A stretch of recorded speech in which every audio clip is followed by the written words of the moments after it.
It's the College Football Couch Potato Report with Dan, the fan with the mic, giving you the fan's perspective of this week's best college football games. Got a bowl of snacks to my left, icy cold beverages to my right, and college football on the TV. Let's see where the action takes us this week. It's week 7 of the college football season, and hello everybody, I'm Dan Waters. October 13th, and what was a very good week of college football today. A lot of good games to talk about. And as the music dies down, we kick things off on the Couch Potato Report, coming to you from, of course, my very comfy couch, giving you the fans' perspective of this week's games. And the game of the week, this week, if you weren't watching Notre Dame-Stanford, well, then you missed a really good one. So we'll begin there. It was a thrilling game in South Bend today.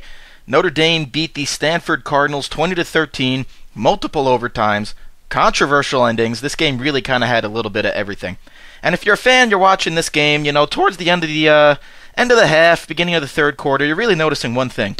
Everett Golson struggled mightily today. He was having so many issues hitting his receivers. He was scrambling around. He dropped back for like 2 seconds at a time, and then started scrambling, wasn't completing his passes, wasn't making his reads, and it was against a fairly young secondary, that is the Stanford Cardinals, and specifically I'm talking about the cornerbacks. They're only starting 2 upperclassmen, so there's a lot of inexperience there, and Golson made him look like, the second comings of Deion Sanders.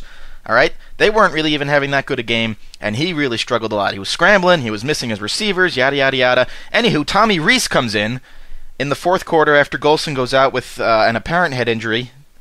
Details on that were a little bit hazy in-game, but it looked like a concussion of sorts. So Rees checks in and basically just starts tearing it up. Late in the fourth quarter, he's driving, he's scoring, the players are responding to him. It's like he came in there and he energized pretty much the entire team. So he comes in and looks very good. So you got to wonder why Brian Kelly waited until the fourth quarter to check him in. And for those of you fans that don't know, Tommy Rees really should be the starter of Notre Dame. He had a pretty good season last year.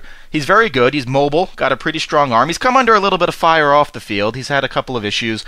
He was caught drinking underage, so I think Notre Dame, being the strong Catholic institution that it is, wants to uphold its image more so than anything else. So they put in Golson, and Golson's not a bad quarterback. He's struggling so much right now. And when you see Tommy Rees check in and tear it up, you got to wonder, why not give him the start next week against BYU? So we'll see, and I think that's going to be one of the storylines going into next week's game. Well, at least it should be.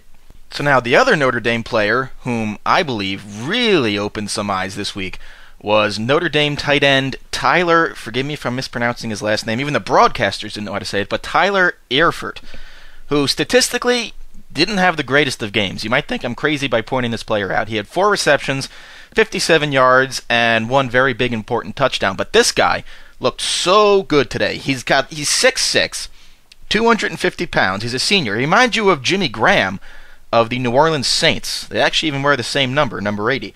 And he really probably opened some NFL eyes with his performance today. He was gritty. He had a couple of big catches. He's a big dude. And he really, really looked good. So now we got to get to this controversial ending, in which the Stanford running back, it looks like he's punching his way into the end zone. Again, we're in the second overtime here. He goes to punch in. It looks like he was stopped by Manti Te'o and that pretty good-looking Notre Dame defense today. After it was reviewed, it was still confirmed that he was stopped, but there were some Stanford people saying, they weren't too happy with the call. But really, what it came down to was that you couldn't really see. There was not conclusive evidence to overturn the touchdown, mainly because you just couldn't see where he was. You couldn't see where the ball was. So really, chalk it up as a Notre Dame win. It was a great game, a lot of fun. I almost flipped over my bowl of chips at one point, but it was really a great game. A lot of excitement. Really great way to spend a Saturday. So that's our Game of the Week portion. Again, final score, Notre Dame 20, Stanford 13. This game almost gave you an ulcer at times, but it was really entertaining and a lot of fun to watch. As we cue the music there, it means it's time to go around the league and check in on what else was captivating our interests in the world of college football today. Of course, we got to start off at a school that's very near and dear to my heart, the Marist Red Foxes. And folks, football really isn't the culture at Marist College, which is why you kind of got to become a couch potato on Saturday if you want to watch any, good captivating college football. But you know what? They're still worthy of mention. They had a pretty good game today. Tight game. They had a tough loss to Butler, final score being 17-14. Marist quarterback Chucky Looney hit receiver Mike Rios to tie the score at 14, but then Butler kicker John Traylor hit a 20-yard field goal at the end of the third to account for the game's final points, again the final score being 17-14. Neither team scored in the fourth quarter. Defenses kind of battled it out there. But again, that's the story from Marist. The loss pushes the Marist record to 2-4. They're not having the greatest of seasons this year, but there's still some games left, a lot to look forward to. Again, they're taking on Drake next week. They still have Dayton on the schedule, Campbell, San Diego, so a lot of opportunities to improve on that record and improve their standing in the MAC conference. Yeah, buddy, so now as any couch potato would, you can't just sit there and watch one game on a Saturday. As we know, we watched some Notre Dame, kept track of Marist on the laptop, but looking at other scores around the league, picked up the remote, got another beverage, had some snacks, and I continued to watch college football. Other notable games this week. You had Southern Methodist University at Tulane in a very, very tightly contested contest. This was actually played at the Mercedes Superdome down there in Louisiana, where the New Orleans Saints play. 27-26 was the final score, despite scoring 17 unanswered points in the fourth quarter. Southern Methodist still managed to lose by 1 point. Very tightly contested contest there. A lot of fun to watch that one. Other games, Michigan romped Illinois 45-0. Alabama protected its number 1 ranking, beating Missouri 21-10. They continue to dominate over the college football world. Will likely be, again, ranked number 1 in next week's polls. The other potential game of the week here, again, we voted Notre Dame was the game of the week, but the other very good game was number 3 ranked South Carolina against number 9 ranked LSU. LSU managed to upset Carolina, beating them 23-21 on Jeremy Hill's final touchdown run in the fourth quarter with 5:03 left. I'll tell you, this was a good game. LSU had a lot of good things going for them. They now look a lot better. They will move up in the top 10. South Carolina will likely fall down the top 10. They're not going to fall out. They're still very good. Also of note, big upset alert. Hey-o, the Texas Tech Red Raiders defeated the West Virginia Mountaineers 49-14 today. Now this is kind of noteworthy because West Virginia was ranked number 5, came into the game undefeated, 5-0. Texas Tech, despite having a 4-1 record going into this game, were still unranked. And they just beat down on the Mountaineers. Really wasn't even a contest at all. Again, 49-14, kind of a blowout.